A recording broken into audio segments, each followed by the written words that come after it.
Hi everybody, Emma here. So today in this video we're going to be looking at the 5 conflict strategies and which ones you tend to go to when you feel that you're in an argument or a conflict.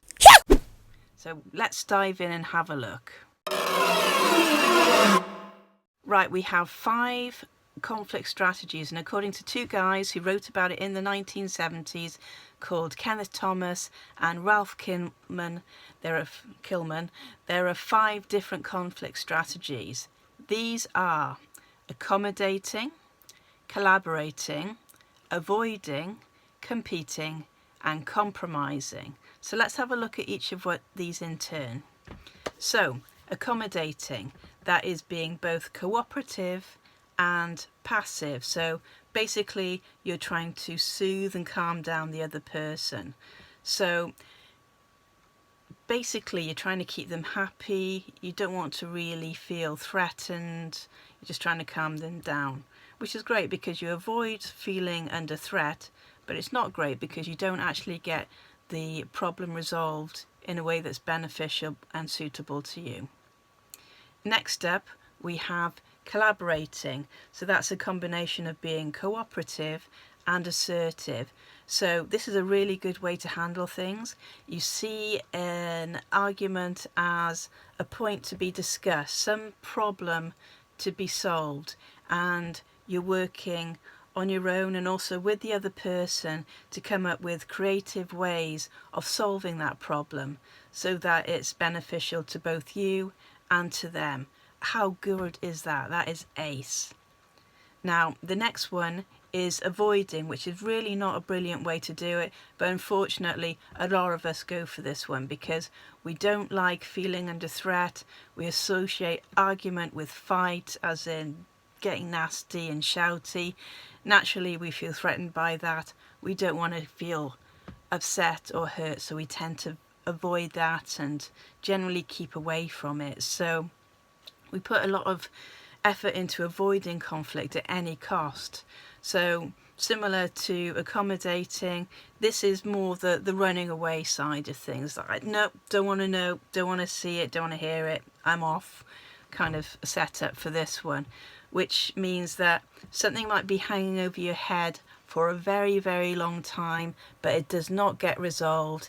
It never has a satisfactory outcome, and it can drag on forever basically, which is not good for you or for them, because ultimately if you have a problem or you have a need that's not being met and you don't feel able to raise it, then it doesn't get known about, and then you start feeling resentful and the other person doesn't really get or understand why you're feeling resentful or behaving in a certain way around them because they can't read your mind. So please do get it out there if you want to. If you've got a problem you need to air, if it's really weighing on you, just say it. Just say it and get it out there, because that ultimately is what you want, even if it doesn't feel like it in the moment, because that gives you the opportunity to get what it is that you are seeking and hoping to have and really need.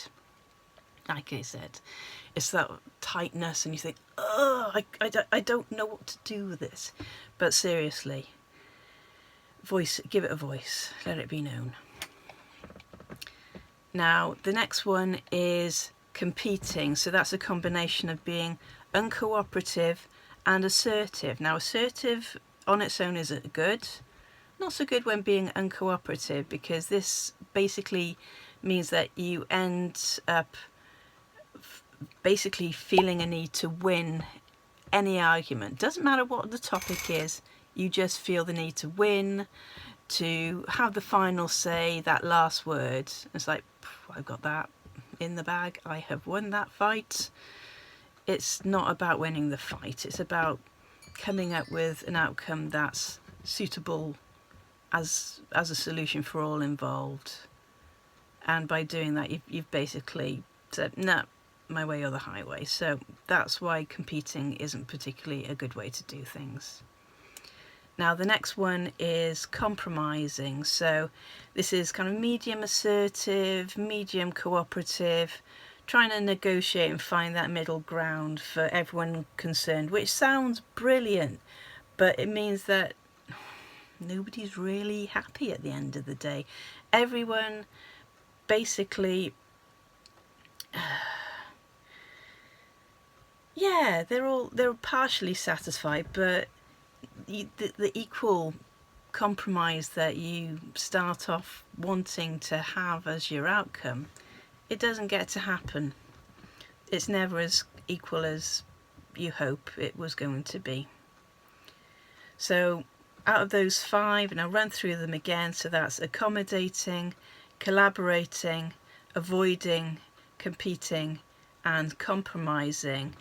The best out of those 5 is collaborating, because it's that looking for creative solutions, and it's that one that's going to give you that win-win outcome that everyone involved is hoping for.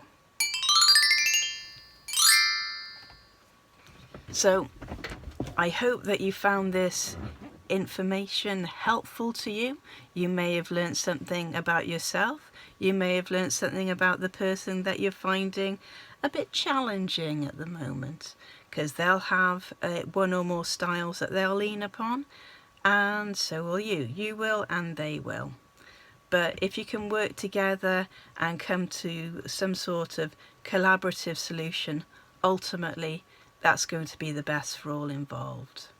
So if you found this helpful, insightful, maybe inspiring, please like and subscribe to my channel, because there'll be more like this coming to you soon.